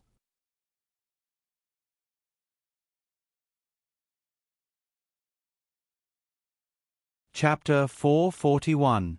He Junyan personally held Su Kuching's hand as they walked into the school. This school was an elite private high school and had a good reputation outside. There were almost no negative reports about it. This was also the reason why Junyan had sent Su Kuching here. Today was the first day of school. It was rare for the school to be so lively. There were parents walking their children everywhere. But even among so many people, Junyan and Su Kuching were the most eye-catching couple. Mommy, she's so pretty. I want to take her as my bride. A little fatty couldn't take his eyes off Gu Shengyin and exclaimed loudly. Junyan's face darkened immediately. He couldn't explain how he felt when he heard those words. It was probably because the treasure he had guarded for so long was being coveted by someone else. Even if the other party was a little kid who didn't know anything, he was still very unhappy. The little fatty's mother could probably tell that Junyan was unhappy. She hurriedly apologized to the two of them and pulled her son away. Uncle Junyan felt his hand being shaken. He came back to his senses and lowered his head to see the little girl looking at him blankly. Her big eyes were filled with confusion. Uncle you're unhappy, Gu Shengyin said firmly. Junyan smiled. No, Uncle isn't unhappy. Let's go. I'll take you to see your teacher. Then teacher, please take care of our Qingqing. Junyan's attitude was very sincere. Gu Shengyin's homeroom teacher was a young female teacher who wasn't married yet. When she saw such a handsome man like Junyan, she couldn't help but blush even though she didn't have any other thoughts. Don't worry, Mr. Then Qingqing, Uncle will leave first. I'll pick you up after school. Junyan patiently squatted down and said goodbye to Gu Shengyin patiently. Gu Shengyin nodded obediently. Okay. Goodbye, Uncle Qingqing will definitely be obedient. Seeing Junyan's figure disappear, the little girl's expression finally collapsed. She looked like she was about to cry. The homeroom teacher watched the whole thing from the side. Her heart ached for the little girl's sensibility. She obviously couldn't bear to part with him, but she pretended to be happy so that her parents wouldn't worry. She couldn't help but think of her own little nephew who was the same age as her. He was simply a little devil. How could he be as sensible as this little girl? She personally walked over and held Gu Shengyin's hand as they walked into the classroom. Let's go, Qingqing. I'll introduce you to your new classmates. As soon as Gu Shengyin entered the class, she received countless gazes. She had specially dressed up today. She wore a light pink princess dress, a pair of matching pink boots, and a pink wide-brimmed hat on her head. She looked just like a real little princess. Needless to say, Su Kuching's appearance was very delicate. She blinked her big eyes and stood on the podium with a sweet smile as she introduced herself. Hello everyone, my name is Su Kuching. You can call me Qingqing. Papa. There was a loud round of applause from below. Gu Shengyin took a closer look and saw that it was the little fatty who said that he wanted to marry her. Qingqing, sit with me. The little fatty shouted as if they were close friends. Gu Shengyin smiled at him. Then she tilted her head and looked at the homeroom teacher to ask for her opinion. The homeroom teacher was charmed by her actions and nodded repeatedly. Qingqing, where do you want to sit? You can choose a seat.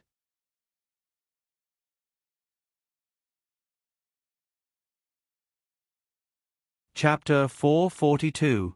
Gu Shengyin and the little fatty became deskmates. Hello, Qingqing. My name is Zhang Susu. When the little fatty saw that the most beautiful girl in the class had become his deskmate, he smiled so widely that his eyes narrowed, revealing his big white teeth. Hello. Gu Shengyin greeted him. The little fatty took out a lot of snacks from his bag and placed them on the big table. Come, Qingqing. I'll treat you to something. This was his favorite thing. Qingqing was really too cute. Otherwise, he wouldn't bear to share it with her. Gu Shengyin looked at the pile of snacks and then glanced at the little fatty. She knew in her heart how he got his body shape. She chose the smallest one and held it in her hand. Thank you. The little fatty frowned and grabbed 2 handfuls of chocolate and put it in her hand. Eat more. The one you took is not enough to fill the gaps between my teeth. Gu Shengyin. This deskmate was too enthusiastic. She didn't know that the little fatty's mind was full of what his hooligan father had said to him. Son, Dad told you, this relationship has to start from a young age. Dad told you, when you enter the school and see the most beautiful girl, you must not be stingy. You must be serious about your relationship. Now you have to prepare early, don't you? Although his father was picked up by his mother and swept aside before he could finish his words, the little fatty remembered these words in his heart. Ching Ching was the most beautiful girl in the class. No, Ching Ching was the most beautiful girl among all the girls he had ever seen. Listen to Dad and treat her well. When you grow up, marry her and make her your wife. Gu Shangyin didn't know what the little fatty beside her was thinking. She was waiting for Su Qing's arrival. That's right, Su Qing would also be attending this school and this class. Soon, the person she was waiting for arrived. Compared to Su Kaching, Su Qing's dressing was much more proper. Her hair was tied into a ponytail. She wore a sky blue overalls and carried a denim bag. She was also a pink and cute little girl. Gu Shengyin waited for her to introduce herself. Hello everyone, I'm Su Qing. Please call me Qing Qing. As Gu Shengyin had expected, Su Qing also asked people to call her Qing Qing. In the original plot, Su Kaching had a very bad temper at that time. When she introduced herself to the class, she gave a random name. Later, when Su Qing entered the class, she asked others to call her Qing Qing. Everyone tacitly acknowledged Su Qing as Qing Qing. Su Kaching was just the cold Su Kaching. After Su Qing introduced herself, the expected welcoming scene did not appear. At the end of the day, she was still a 13-year-old girl. Encountering such a situation, she was completely dumbfounded. She looked blankly at her homeroom teacher who was standing at the side. Only then did the form teacher remember that there was still Qing Qing in the class. Before she could say anything, Zhang Susu, who was sitting beside Gu Shengyin, pointed at Gu Shengyin and shouted, "There's already a Qing Qing in our class." Gu Shengyin, well done. Su Qing's gaze followed and landed on Gu Shengyin. At first glance, she was stunned by the doll's exquisite appearance, which was like that of a TV drama. The little girl's innate competitive mentality made her very unhappy. Under everyone's gaze, Su Qing's eyes suddenly turned red. But, my family calls me Qing Qing. She looked at Su Kaching eagerly, as if hoping that she would say something.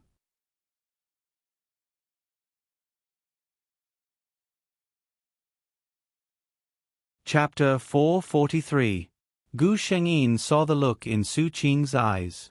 She knew what Su Qing wanted. Su Qing looked gentle on the surface, but deep down, she was more selfish and domineering than anyone else. She would never allow anyone else to have what belonged to her. She wanted Gu Shengyin to relent. Gu Shengyin had specially come early today. How could she let Su Qing have her way? Coincidentally, Su Kaching was better at acting coquettishly and crying than anyone else in this lifetime. Gu Shengyin saw that everyone was looking at her because of Su Qing's words, and she seemed to be at a loss. Everyone saw that the delicate little girl's delicate little nose twitched, and tears rolled down from her eyes without any warning. Gu Shengyin, who would cry at the slightest disagreement, said while sniffling, "I am Qing Qing. If others are called Qing Qing, then who am I?" Her long eyelashes were stained with tears. She did not look at anyone else, but lowered her eyes and sniffled. The little fatty, Zhang Susu, seemed to be frightened. He did not even care about the snacks he was eating, and sat at the side anxiously. People's minds were biased. The first person he met was Su Kaching. Su Kaching's appearance was more exquisite and cute than Su Qing's. Now that Su Qing was crying because of Su Qing, he had a deep dislike for this new classmate of Su Qing's. Su Qing seemed to be a little confused. She even held back the tears that were about to fall. She had probably never seen such a delicate little girl. Tears came at the drop of a hat. The homeroom teacher was having a headache. Su Kaching's background was said to be very powerful. When her parents brought her to the school, it was the principal who personally brought her to the class. Although the principal did not say it explicitly, he had said a few words about it. What he meant was that Su Kaching's background was very powerful, and if she was in the class, she should take good care of her and so on. It was only the first day, and she had already made someone cry. This was really, "The child who cries gets candy." This was indeed a famous saying. In the end, Su Kuching became Ching, and Su Qing became Haruko.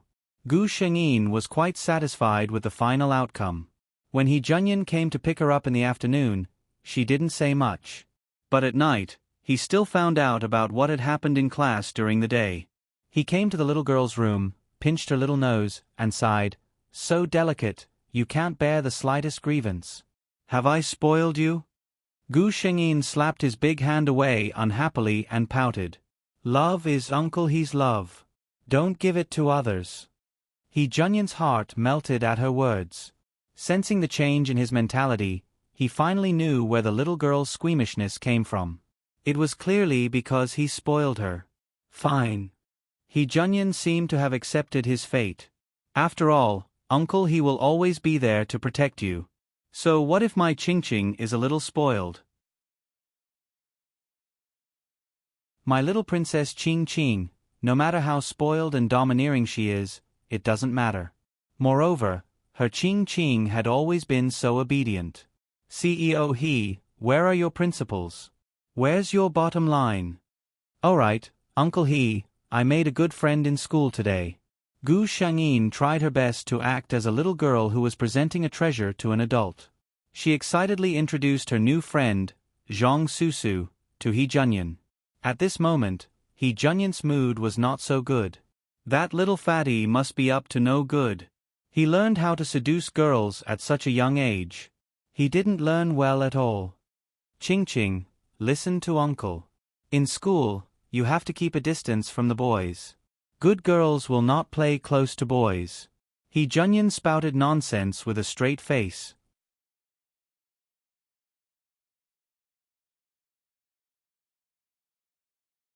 Chapter 444. Gu Shengyin was laughing in her heart, but on the surface, she looked puzzled. Why, Uncle He, Teacher Xiao said that we should love each other. He Junyan smiled gently. Good girl, Ching. Your teacher means not to throw a tantrum in school, and to be generous and sincere to others. You still have to keep a distance. Gu Shengyin stopped teasing him and nodded obediently. Gu Shengyin's junior high school life went smoothly. She was good-looking, had good grades, and was especially generous to her classmates. Although she was a little arrogant, coupled with her exquisite face, everyone just thought that she had a straightforward personality. Su Qing was not so happy. Although their names differed by only one word, Su Kuching was better than her in every aspect. Even the people she knew from other classes knew that there was a particularly famous Su Kuching in Class 1. Some even mistook her for Su Kuching. The thing that made her the most unhappy was that Su Kuching alone got 80% of the votes in the class committee election. Although she was second, the gap was too big. If that was the case, then so be it. But Su Kuching actually said that she did not sign up for the class after the results were out. She did not want to be the class monitor. Su Qing became the class monitor as she wished, but when she heard the results announced by Teacher Xiao, she was not happy at all. Su Kuching did not like it and did not want it, so it was her turn. The things that she, Su Qing, wanted should be fought for with her own dignity, not thrown to her like a piece of trash. Su Qing was very sullen as the class monitor. One of Gu Shengyin's fun every day was to see Su Qing suffer. 2 of her fun was to be a foodie deskmate. 3 of her fun was to tease a certain serious uncle. Perhaps because she was still young, Su Qing did not have many bad thoughts. Although she did not like Su Kuching, she did not hate her. And because Su Kuching's personality was too different from the plot, Su Qing did not have the chance to enter Su Kuching's heart. Gu Shengyin, on the other hand, was much more direct. She directly expressed her dislike for this classmate whose name was very similar to hers. Perhaps it was because her personality was too simple. If she liked someone, she liked them. If she didn't like them, she didn't like them. Her classmates all liked to be friends with her. Everyone understood why she didn't want to get close to Su Qing. According to Qing's temperament, it would be strange if she liked Su Qing, who had the same name as her. On the 3rd day of the Lunar New Year, Gu Shengyin made great progress in her mission. 2 years could really change many things.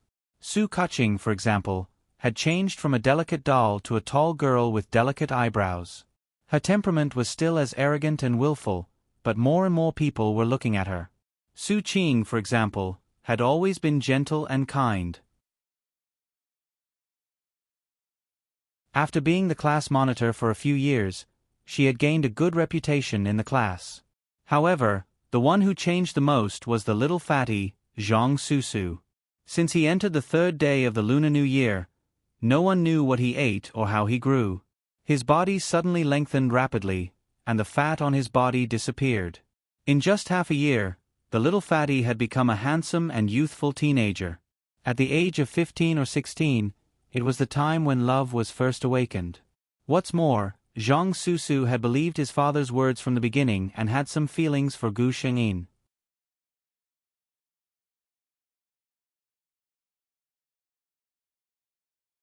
Chapter 445. Gu Shengyin could sense the change in her deskmate.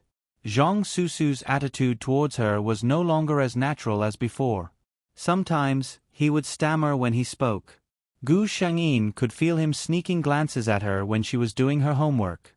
Sometimes, he would blush when he looked at her. The attractiveness of Su Kuching's body was undeniable. Moreover, she had been spoiled by He Junyan too much. The luxurious life she led made her look even more arrogant, just like a little princess who lived high up in an ivory tower. Such a girl was fatally attractive to adolescent boys. Zhang Susu was a very good boy. This was the conclusion that Gu Shengyin came to after being deskmates with him for more than 2 years. Looking at his daily habits and dressing, Gu Shengyin could tell that her deskmate came from a wealthy family. However, she could not see any of the bad habits of a rich family's son. He was not arrogant in the slightest, whether it was towards Gu Shengyin or other classmates. Before he lost weight, Zhang Susu's popularity in Class 1 was surprisingly good. Now that he had become a handsome guy, it was even more obvious. It was obvious that he had feelings for Gu Shengyin. Gu Shengyin had really treated him as a friend for the past 2 years. It was because she had taken him to heart that she did not want to see him fall deeper and deeper. She was destined to only give her heart to that person. Why should she give others unrealistic hope? When Zhang Susu finally could not help but confess to her, Gu Shengyin firmly rejected him. Zhang Susu was obviously hurt. Gu Shengyin did not leave any room for negotiation. "I'm sorry. I've always treated you as my best friend. I don't have any siblings. I've always treated you like my older brother." Her eyes were very sincere. Zhang Susu stared at her for a long time in a daze. Finally, he smiled. He reached out his hand and rubbed the girl's hair. He smiled and said, "Sai, I, Zhang Susu, am also a handsome guy. I didn't expect that I would be such a failure in love. My first confession was rejected so coldly. Forget it. Even if I can't be your boyfriend, I can still be your big brother. If I have a girl who's the campus belle, I'll be proud to tell others, right? But today, you have to comfort my wounded heart. Treat me to a meal." Zhang Susu looked at her casually. Gu Shengyin smiled and said, "All right, what do you want to eat? Just say the word." Zhang Susu also laughed. "I know you're a rich woman. I have to take advantage of you." There wasn't much awkwardness between the two of them as they walked forward while talking. After the two of them left, a figure in white appeared at the originally empty corner of the stairs. Su Qing looked in the direction where the two of them had left. She had bitten her lower lip so hard that it had lost its color. He really did like her. Su Qing felt the imbalance in her heart rising higher and higher, almost unable to suppress it. Why was it that she, Su Kuching, was able to easily obtain something that she had never been able to obtain? She was even able to discard it like it was a pair of worn-out shoes. Su Kuching was better looking than her, had a better family background than her, and was more popular than her. Su Qing admitted all these. But why was it that the first boy she liked also liked Su Kuching? Su Kuching, everything was Su Kuching. If only Su Kuching had never existed in this world.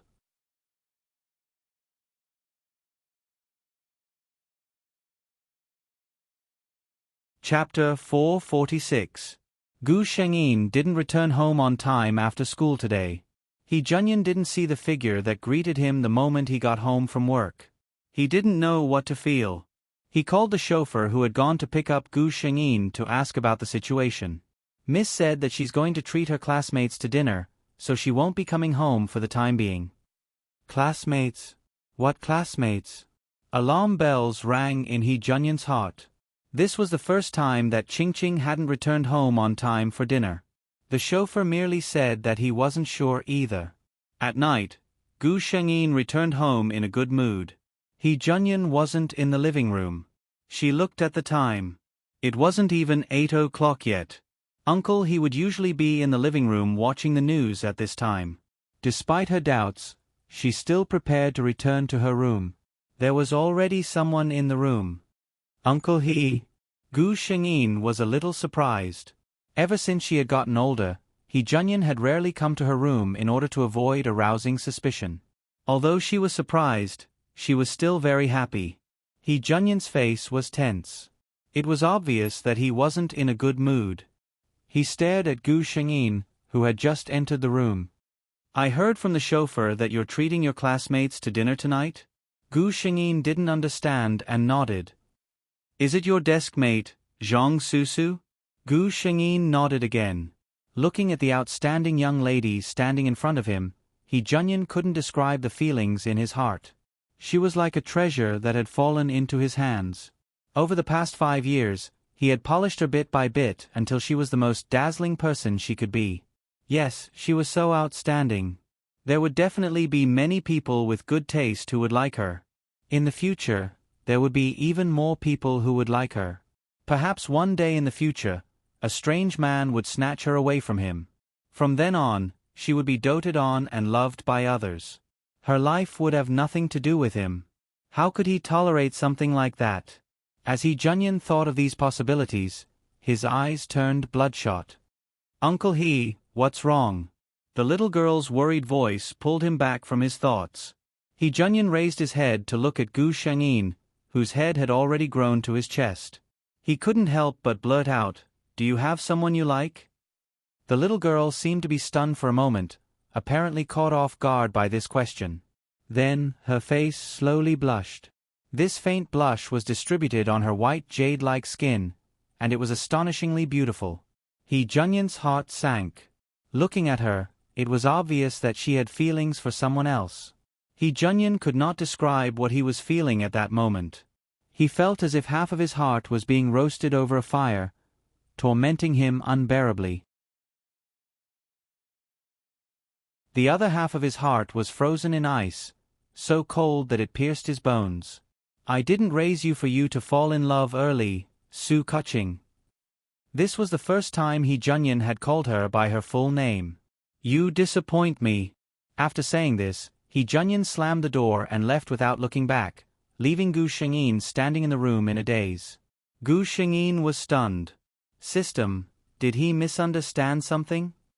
The system replied, according to normal human thinking, He Junyan should think that the host likes Zhang Susu. Gu Shengyin said, he didn't give me a chance to explain myself. Moreover, looking at He Junyan's current state, it was obvious that he had no idea what kind of feelings he had for Su Kuching. Even if Gu Shengyin confessed, it probably wouldn't end well.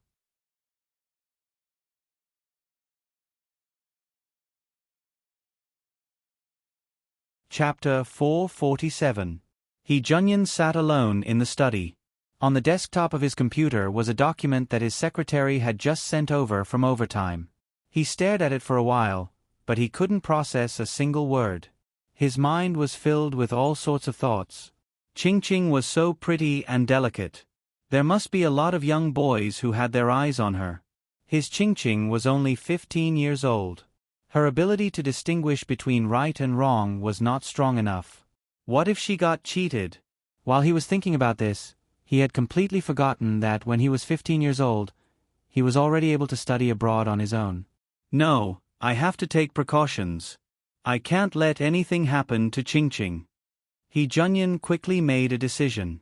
The next morning, Gu Shengyin watched in bewilderment as a certain uncle returned to his usual self. Did he think things through so quickly? Gu Shengyin asked the system. The system didn't understand. Ching, I'll have Sister May send you to and from school every day. If you go out in the future, Sister May will follow you, He Junyan said. Gu Shengyin was a little unhappy. I'm already 15, Uncle He. I'm not a 5-year-old child anymore. He Junyan's expression was extremely gentle. In Uncle He's eyes, my Ching will always be a child who will never grow up. This two-faced man always knew what kind of tricks the child he raised would fall for. Sure enough, after hearing his words, Gu Shengyin didn't say anything else, although she was still a little unhappy. Then came the important part. Ching, listen to me. You're still young and not suitable for a relationship. Moreover, you're still a student. You should focus on your studies. Puppy love never ends well. He Junyan guided her patiently. Gu Shengyin was amused. She looked at He Junyan in confusion. Ching isn't in puppy love. He Junyan was stunned. Didn't you go on a date with your desk mate Zhang Susu yesterday? Gu Shengyin shook her head. Zhang Susu is my older brother now. He's not my boyfriend. He Junyan.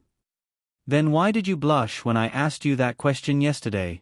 His mood instantly improved. Gu Shengyin was amused when she saw the man's spirited look. The intimate atmosphere between the two of them was once again restored. Su Qing began to approach Gu Shengyin. Just like in the plot, she took the initiative to approach Gu Shengyin. She invited her to do some school things with her and shared some interesting things or unimportant little secrets with her. However, Gu Shengyin was not as cooperative as she had expected. Their relationship was only average. Ching, Haruko said that she knows of a particularly fun place. Let's go have a look after school. The girl who spoke was called Rose. She was the class commissary in charge of studies. She was a very lively and cheerful girl who could get along well with anyone. Gu Shengyin pretended to be in a difficult position and shook her head. I can't. Someone from my family will come and pick me up after school. Everyone in the class knew that Su Keqing came from a well-off family. Her family was strict and her chauffeur drove her to and from school every day. If it were any other time, Rose might not have forced her. However, she remembered Su Qing's words this time. Ching never plays with us. This time, you must ask her to come. She grabbed Gu Shengyin's hand. Ching, that place is said to be a haunted house. It must be really fun. You've never played with us before. Let's go together.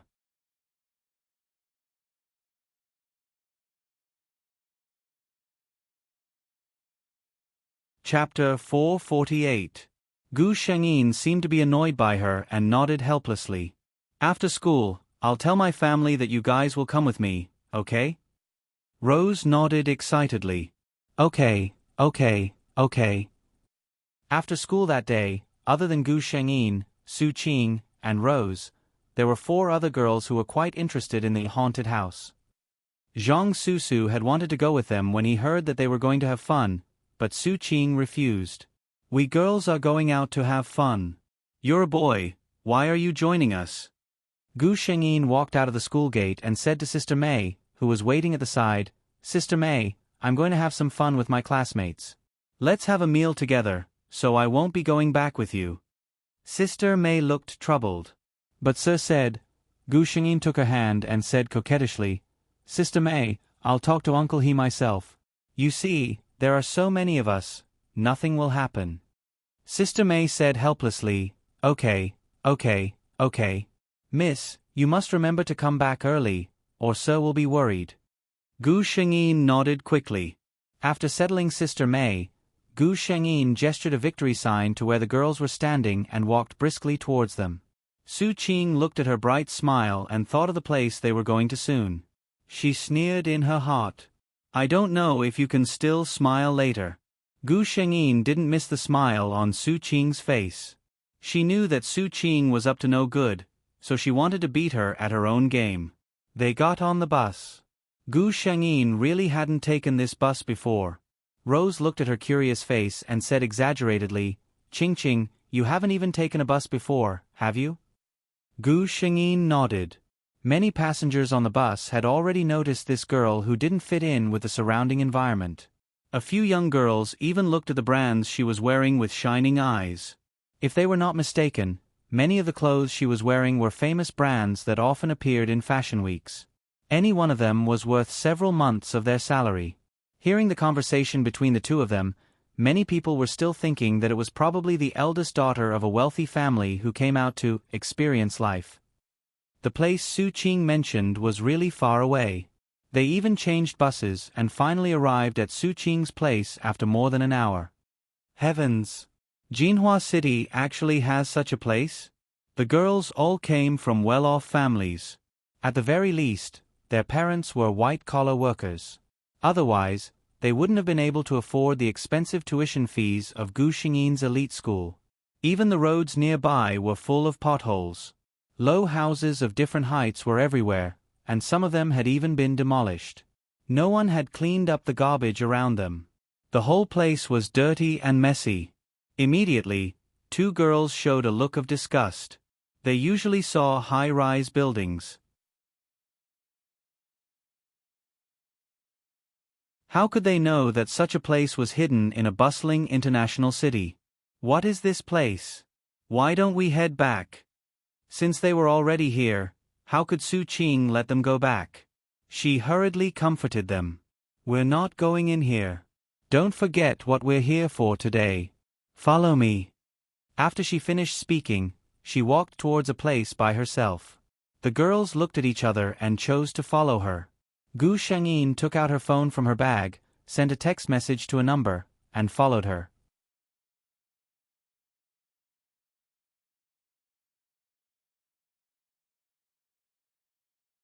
Chapter 449. Su Qing brought them to a place. This place was different from the previous place.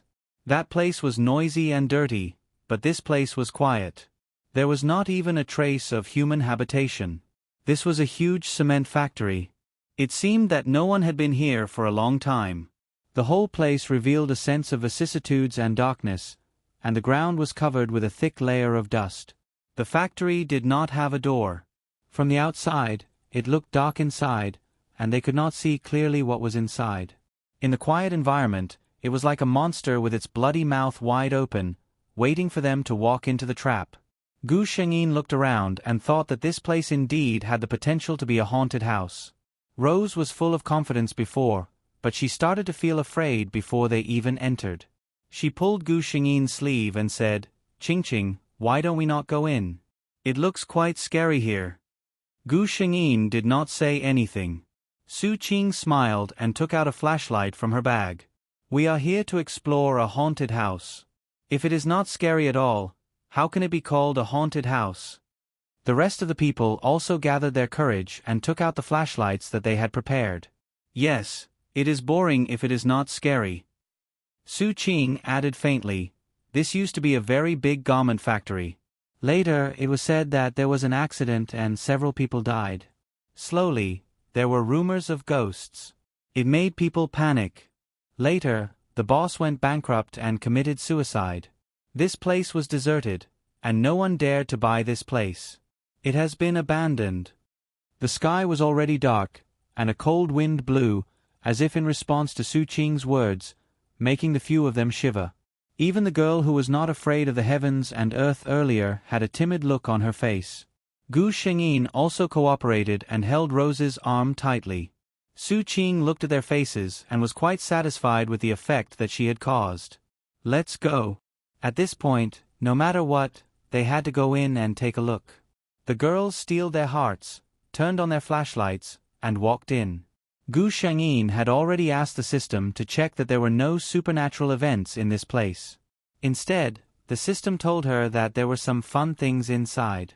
The factory was bigger than they had imagined, and it was very dark inside.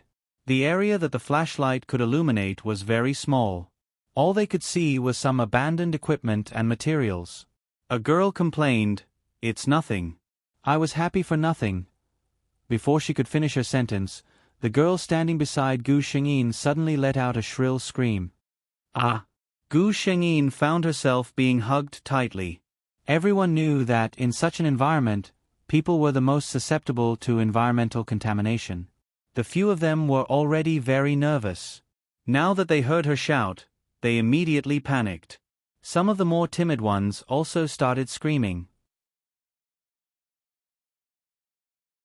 They huddled together. Gu Shengyin was the calmest. She grabbed the girl and asked, "What's wrong? What happened?" The girl did not dare to raise her head.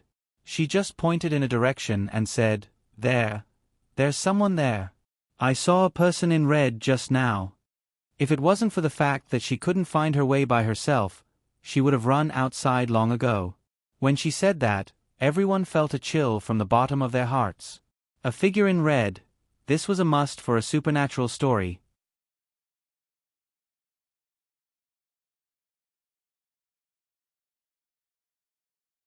Chapter 450.